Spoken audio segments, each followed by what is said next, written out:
Colorado is retiring some numbers for Shedeur Sanders and Travis Hunter after they just left Boulder. But that brings us to the question, which Oklahoma Sooners should have their numbers retired if Oklahoma were going to retire numbers? And I also have an interesting question for Jay. Is there an Oklahoma Sooner player that would have deserved to have their number retired immediately after leaving the program? We'll discuss all that coming up next here on Locked On Sooners.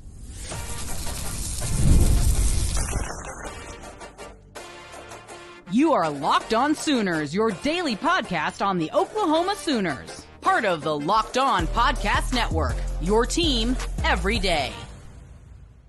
Thanks again for making Locked On Sooners your first listen every single day. Shout out to all the everydayers out there tuning in and subscribe to the show wherever you get your podcasts. We're part of the Locked On Podcast Network, your team every day. Jay Smith got asked this question. What did you think of the announcement that Colorado was going to retire Travis Hunter and Shedeur Sanders' numbers at their spring game? I had a lot of thoughts on this, and I'm going to say this in the nicest way I possibly can. Let people have fun doing things that they like to do. We've got to remember something. Colorado has been dealing with irrelevance for like 30 years. And, they've had moments of shining and gleam here and there, but they ain't done much. And now that Prime showed up to Colorado, you get Coach Prime, and then he brings Shedeur, he brings Travis, and they come in and they change that entire environment's culture and feel and relevance in 2 years of being there. I get why the school is going to retire their number. This is something they need. They need to keep sparks out there and need to keep excitement out there. And they had two really dynamic players. I mean, if I'm correct, Shedeur Sanders is like their career leader in touchdowns and yards already. And he's only been there for a couple of years. Travis Hunter winning the Heisman and the Biletnikoff Award and the defense best player. You name me somebody else that's played that has done that. I mean, Rashad Salam was their Heisman Trophy winner. Totally get it. But he was a running back, right? And we saw Salam go, play, and I thought he was excellent. He was one player I thoroughly enjoyed when he won the Heisman. But you got to keep this in mind. What has Colorado had? And also at the same time, remember this is another thing to keep in consideration. They don't have the rich history that Oklahoma has. Oklahoma has way too many good players. We are a blue blood. So no, this would not be something that we would potentially do or really apply to us because we're that darn good of a program. Colorado wasn't built like us. And since Colorado's not built like us, they're not built like a lot of programs, this is something for them to basically say, Prime, thank you for coming here and thank you for putting us back on the national stage as a constant conversation piece. Colorado's always talked about their brand value has skyrocketed because of Deion.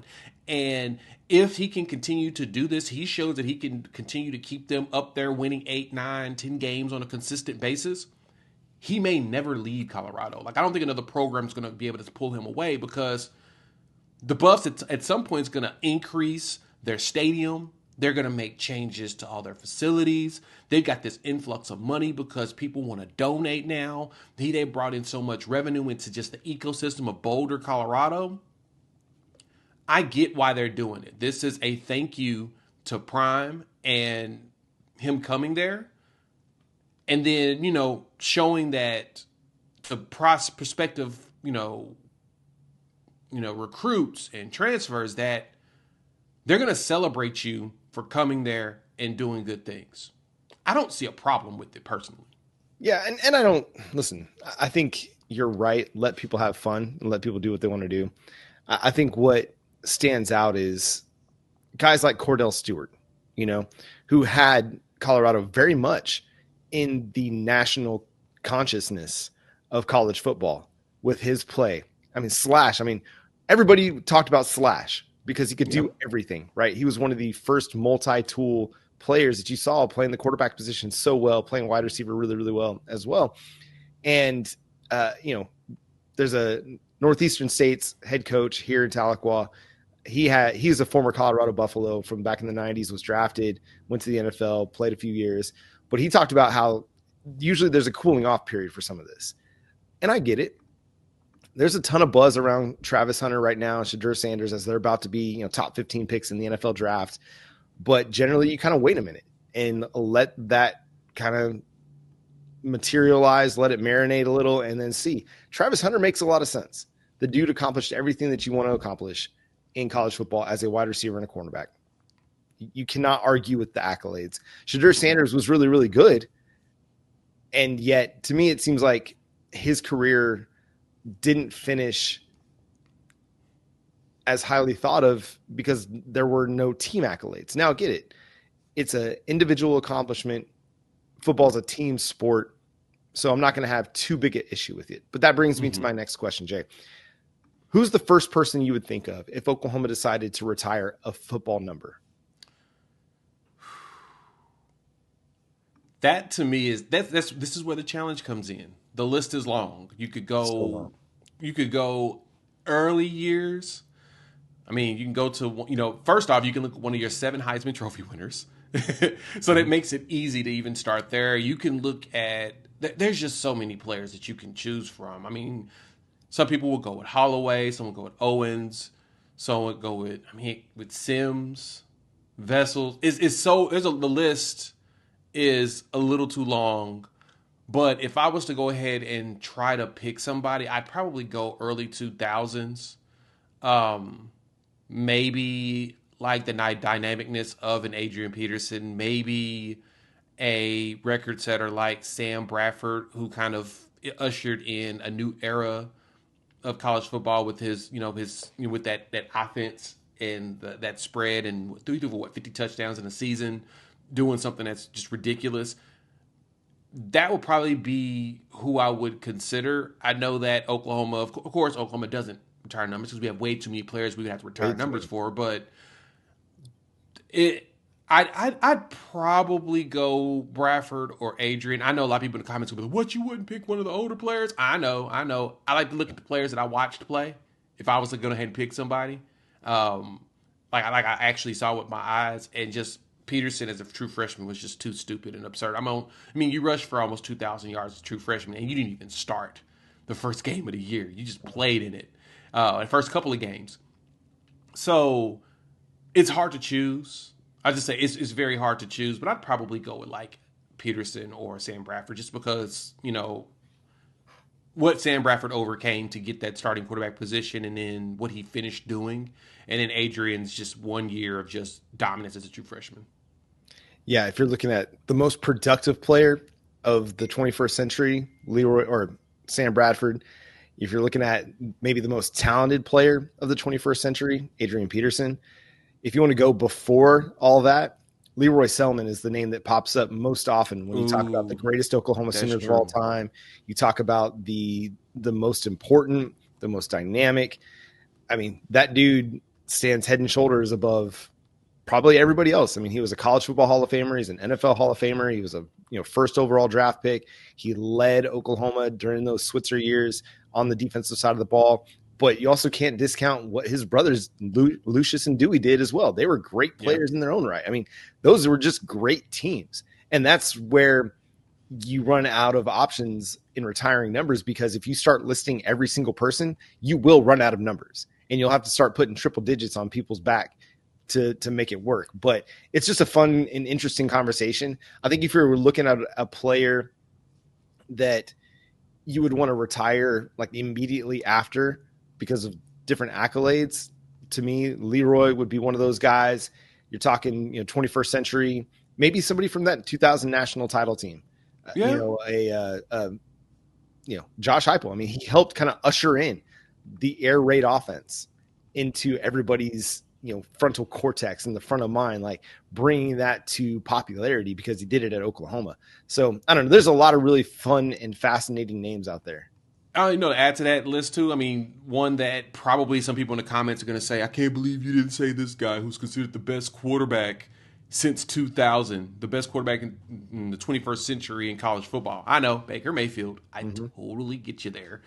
I would look at it as who did something that really changed Oklahoma the way that Shedeur and Travis Hunter, especially Travis Hunter, did coming to Colorado. Who changed it? And that's where you saw the shift in the gameplay. And I think that's where Sam comes into play. He was, like I said, Heupel ushered it in. Sam he took that and he rode and led us up even higher. I mean, that's probably your other option. I mean, Jason White is a solid conversation piece. He would play the national championship, right? We've had 3 quarterbacks play in title games, so in the 21st century. So there's multiple options that could be there. Baker is definitely one I would not argue against. Love to hear from you all in the comments on who you would pick.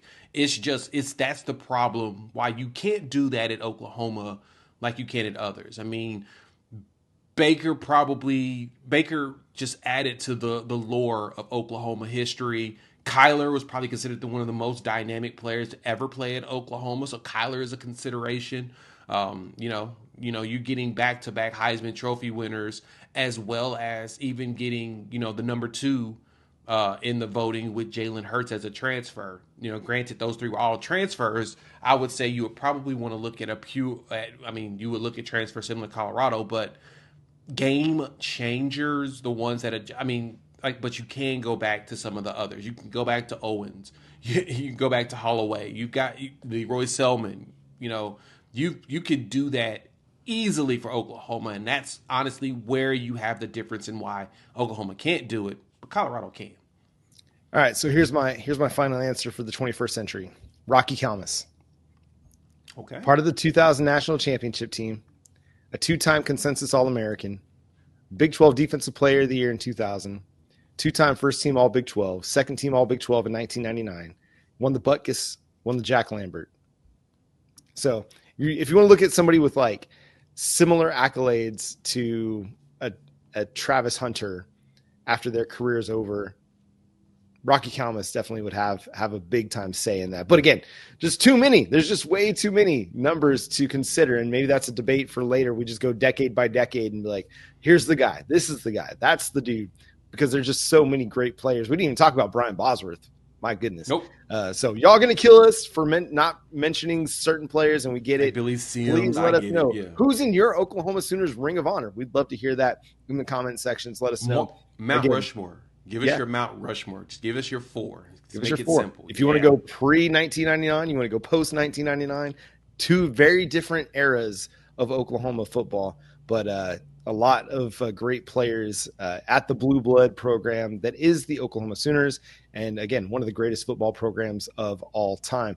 Thanks again so much for joining us here on Locked On Sooners. Subscribe to the show wherever you get your podcasts. Follow Jay at Unfair Sports. Go check out his channel, Unfair Sports, over on YouTube. You can subscribe also to Locked On Sooners over on YouTube as well. Hit that button, smash that notification bell to let you know when new episodes drop. You can follow me at John9Williams and read my work covering the Sooners over at SoonersWire.com. The show is at Locked On Sooners on all of your favorite social media platforms. And until next time, he's Jay Smith. I'm John Williams. Catch you then. Boomer. Sooner.